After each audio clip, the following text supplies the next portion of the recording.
السلام علیکم دوستو۔ اللہ نے ہم مسلمانوں کے لیے جمعہ کا دن ایک خاص دن بنایا ہے۔ یہ دن اللہ کو اتنا پسند ہے کہ اللہ نے اس کو جنت کی زندگی کا بھی ایک خاص حصہ بنایا ہے۔ جو ایمان والے جنت میں جائیں گے وہ جمعہ کے دن کو بہت انجوائے کریں گے۔ رسول اللہ صلی اللہ علیہ وسلم نے فرمایا، جنت میں ایک بازار ہے جہاں جنتی جمعے کے دن جائیں گے۔ جب وہ بازار سے گزریں گے تب اللہ ٹھنڈی ہوائیں نازل کریں گے جس سے ان کے چہرے اور کپڑے بہت زیادہ خوبصورت اور حسین بن جائیں گے۔ پھر جب وہ اپنے گھر والوں کے پاس جائیں گے تو وہ کہیں گے، تم وہاں سے اور بھی زیادہ خوبصورت بن کر آئے ہو، اور وہ جواب دیں گے، اللہ کی قسم تم بھی پہلے سے زیادہ حسین لگ رہے ہو۔ اور یہ سلسلہ ہر جمعہ کو ہوتا رہے گا۔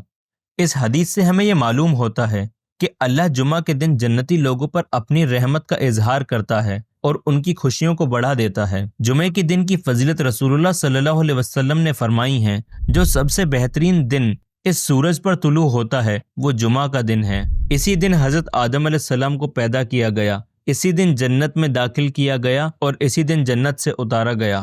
اللہ نے قرآن میں بھی جمعہ کے دن کی اہمیت کو بیان کیا ہے۔ اے لوگو جو ایمان لائے ہو، جب جمعہ کے دن نماز کے لیے پکارا جائے تو اللہ کی ذکر کی طرف دوڑ پڑو اور خرید و فروخت چھوڑ دو، یہ تمہارے لیے بہترین ہے اگر تم سمجھتے ہو۔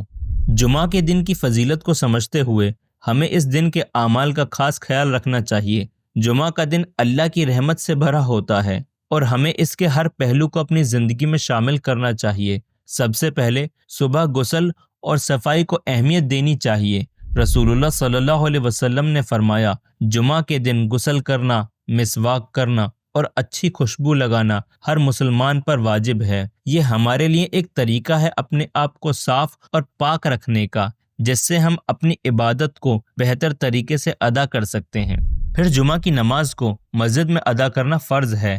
یہ حصہ سب سے ضروری ہے اس دن کا، اور اپنی نماز کو ہمیں خشوع اور توجہ کے ساتھ پڑھنا چاہیے اور اس وقت اپنی دعائیں اللہ سے مانگنی چاہیے۔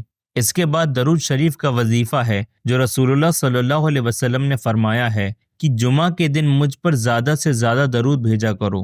یہ نہ صرف ہمارے لیے بلکہ نبی پاک صلی اللہ علیہ وسلم کے لیے بھی عزت اور برکت کا ذریعہ ہے۔ اور پھر سورہ کہف کی تلاوت بھی ایک عظیم عمل ہے۔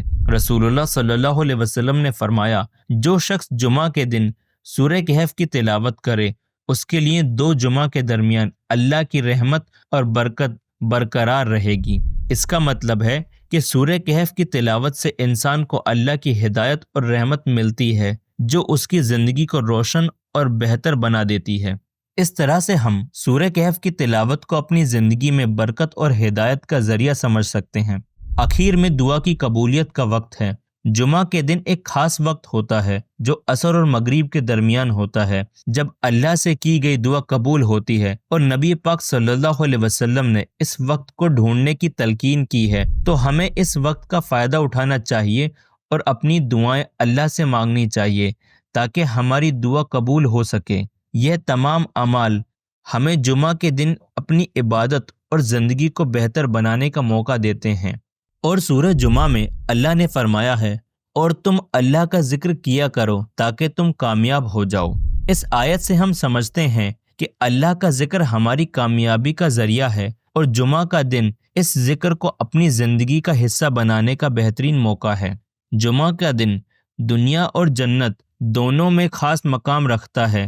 اللہ نے اس دن کو اپنی رحمت اور برکت کا ذریعہ بنایا ہے، اس لیے ہمیں اس دن کو عبادت، ذکر، دعا اور اچھائی کے لیے پوری توجہ کے ساتھ استعمال کرنا چاہیے۔ اس دن کا شکر ادا کرتے ہوئے ہمیں اپنی زندگی میں اللہ کے قریب ہونے کا ذریعہ بنانا چاہیے۔ جمعہ کا دن اللہ کی رحمت اور قبولیت کا ذریعہ ہے، اور اس دن کی دعائیں ہماری زندگی کو بہتر بنا دیتی ہیں۔ اللہ ہمیں اپنے صحیح راستے پر چلنے کی توفیق عطا فرمائے اور جمعہ کے ہر عمل کو اپنی زندگی کا حصہ بنانے کی توفیق عطا کرے تاکہ ہم اپنی زندگی کو بہتر بنا سکیں۔ آمین۔